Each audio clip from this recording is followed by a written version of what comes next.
JDub has been able to be a defensive first player early in the season, but now his offensive game is coming along. And there's a lot of hype that's starting around. It's a little bit late in the season for this to start, but the Rookie of the Year conversation, bro. And I'm going to go ahead and yield you the floor. You go ahead and tell me what you think. All right. Well, first of all, you kind of understand where JDub is playing right now. They're marking him as a forward on ESPN in most places just because of that's where he's being forced to play, right? But he's not. He's a guard. And understanding that is the most important thing, because what he's doing out there as a rookie, as a guard, is the most impressive thing. I can chop this up in any way you want, but let's just go with some stats right now, okay? JDub is the only guard in the top 30 in the league in field goal percentages. Think about that, guys. Efficiency. Not just efficiency, but uber efficient. All right. He is learning how to score at such a high rate that he is leading all guards in field goal percentage. And it's mind boggling, guys, because if you look at it, Fox is at 31, Shea is 34, and you can go down this list, and there's a number of really great guards that all fall underneath JDub. That's Curry. That's Beal. Like, that's everybody. If you're a guard in the NBA, and yes, Mark, you mentioned it, you know, the amount of shots that these other guys are taking. But to me, it's about what he is doing to get to the hole, to make it a quality shot. And I think that's the key, is that we've never seen a rookie like him. We can say this 100 times, and I will continue saying this, is that I have never seen a rookie like JDub. From the moment that he started in the league to the moment he is now, that the improvement that he has had is so massive that we have to take a step back and not just say, guys, like, start yelling it from the rooftops. JDub deserves to be Rookie of the Year.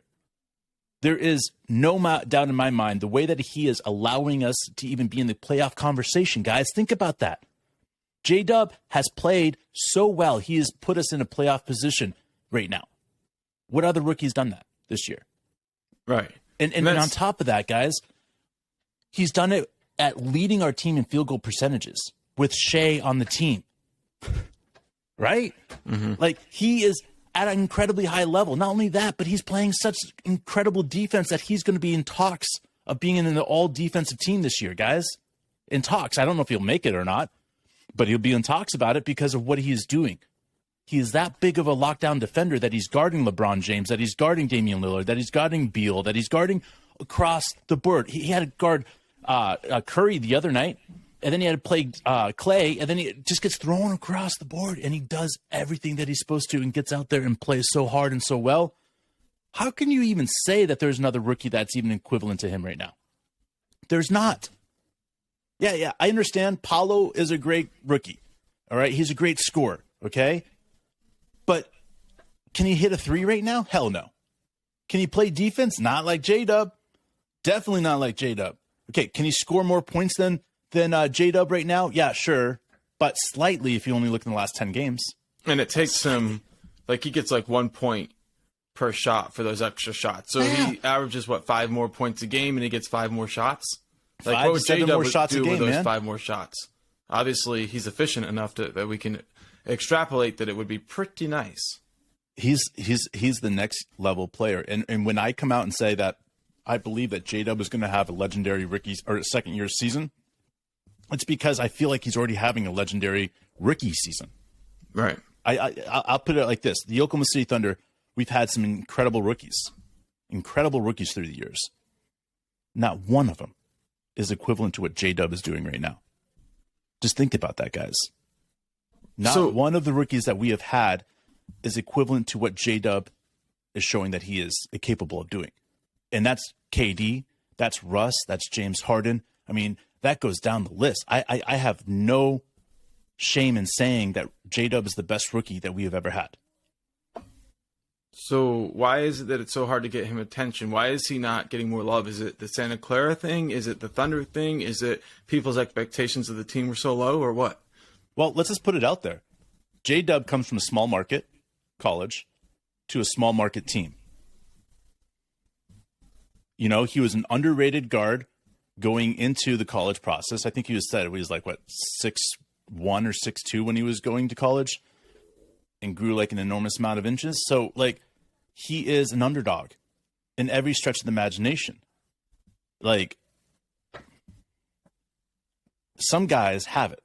Some guys are like the Ball brothers that they get all the spotlight. They all think they're going to be superstars, right? And everybody stops and is like, oh, hail the Balls. All hail Balls, right? But the reality is that sometimes there's guys like JDub that slip through the system, that slip through the cracks. The Kawhis, the Giannis's, the Jokers. Like, there's literally in the NBA. There's literally in NFL. There's literally an MLB of guys that people didn't think had what it takes to come back and do crazy, amazing things. That's simple as that. So for us to say that JDub is that next best player, not just for the Oklahoma City Thunder, like, there was a podcast, and I won't say which podcast, they said that JDub is the next best player in Oklahoma City. They sold it short, guys. They sold it short. JDub is the next best player in the NBA. And the more he plays, the more people are starting to recognize that. And that's why he deserves to get this recognition for the rookie year. And that's why he's sitting at number 2 on that list. It's not because he's proven that he can play out there. It's because he's proving he's playing at such a higher level than everybody else that it's just a matter of time before he puts more separation. Paolo and him. So, all right. So I agree for the most part. But the question is, does he have enough games? Does he have enough opportunities to get the NBA voters' attention to prove it? And I do think he's going to be the best player in the draft. I think efficiency is so important when it comes to how many shots a team wants you to take. And sure, Paolo can get away with being inefficient as the number 1 pick, but at some point, the pick number you are stops being as important as, you know, whether or not you're helping your team win. And the most important thing in the NBA is efficiency when it comes to shots. So JDub is off the charts. And it's easy to look at him and say he's dunking everything and think maybe he's just a dunker, but he's not. It's his array of different types of shots that he can shoot from within the arc, from the paint, and now he's adding the step back 3. He's adding the catch and shoot 3. That's something he was capable of, but he wasn't able to find the rhythm on the court, and now that's coming too. So he's a problem on the defensive end. He's got it, but in the end, I am worried that the voters are too dense to realize how good JDub is. And in the end, he's going to be the best player from the class. As far as like one of the best players in the NBA, I would challenge everybody to just think about one factor, right? If Shea wasn't on this team, if our best young player was JDub, right? How would you feel? Because there's always this tendency to say, and it happened with Russ and KD, right? Russ can't be an MVP. KD's our MVP. Well, sometimes you can have 2 MVPs on the team. And if one player can't reach his peak unless the other player, you know, leaves, that's not necessarily a good thing. And the question I would have for everybody listening is this. If you were to look at JDub and he was on a different team and you believe that team had a bright future, would you look at him and think he is a potential future MVP? If you're looking at the young guys in this draft and you're saying which of the players are going to be MVP caliber in the next 5 to 7 years, J-Dubs leads that list. I'm just a good way to look at it is how has he played since the game against LeBron? Maybe Kessler has an opportunity. No, listen, he'll be right, but whatever. Like, think about it like this: since LeBron, dude, he's averaged over 20 a game. Yeah. I think he's averaging like 2 steals a game. He's averaging like 5 rebounds, 5 assists. If you take and you say, just stick with me, guys, 28, 7, and 7, and 2, and a block, that's MVP numbers. It might not be the MVP, but those are numbers historically that put you in the conversation. Sure. That might not even be the best on his own team, and that's fine. That's fine. We don't have to compare JDub to Shea, but that's the temptation that a lot of us fall into because they're on the same team. Compare him to the rest of the league because it's not fair to either of them to compare JDub to Shea and put JDub's cap somewhere underneath Shea's cap because they're on their own timelines. And let's face it, there are things that JDub does better than Shai, and Shai will never be able to do as good as JDub. Shai will never be able to dunk the ball like JDub. Shai may never be able to shoot the 3-ball like JDub. So wait, time out. Are you saying that you think, in a linear scale, that JDub has a higher ceiling than Shai? I would say that there's really only a couple of things that Shai does better than JDub. And I think those things JDub can learn. So you tell me what I'm saying. Wow, I love it, dude.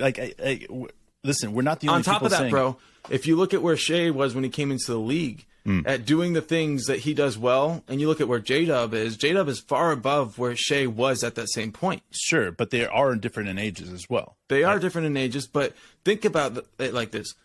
Shai's ability to finish inside the arc, JDub's ability to finish inside the arc, they're really not that different, except for this. If you give Shai 25 shots, you can expect him to stay fairly efficient throughout the course of that. We're still not sure about JDub, but that's for him to prove. That's for him to put the work in the offseason. That's for him to come back and be like, look, I'm better. Because there's people who compare him to LeBron. Yeah. People who compare him to Michael Jordan. People who compare him to Kobe. And just to be like, but he can't be as good as Shai. Like, is Shai as good as those guys yet? Like, come on, guys.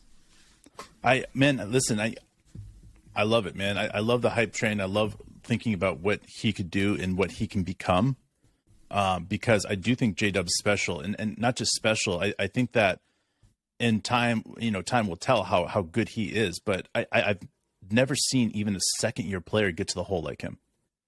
That's what's so incredible is that people are like, oh, whoa. Stop saying that JDub can score 28 to 30 points a game. Like, if JDub wants to score 28 to 30 points a game next season, that's what he's going to do. Like, no one's going to stop him. No one's going to slow him down. Like, the only thing he's going to get better at is his 3-point shot and getting to the hole better. Meaning that he'll be more effective and more efficient. If he's going to be already top 27 in efficiency right now and field goal percentage, I'm telling you right now, next year, he'll be top 15. And then if we're looking at him as a top 15 as a guard, think about that, guys. When has a guard been in the top 15 as field goal percentages? Because that's what big men are made for. Think about that. The list, 26 names in front of JDub. Not one of them are a guard. Not one. They're all centers and a couple power forwards thrown in there and 1 or 2 small forwards. That is it, guys. And on top of that, the most exciting players in the league to watch are guards who dunk the ball. Yeah. They just are. And he's leading the league in that. And you go historically, how many rookies have led the league in that? And you're just thinking, holy shit, bro. This guy is going to be everywhere. Like, he is the future face of the NBA. And guess what? So is Shai. So is Josh Giddey. So is Chet. Thanks, guys. We love you. We're going to see you soon. Tonight, baby, tonight.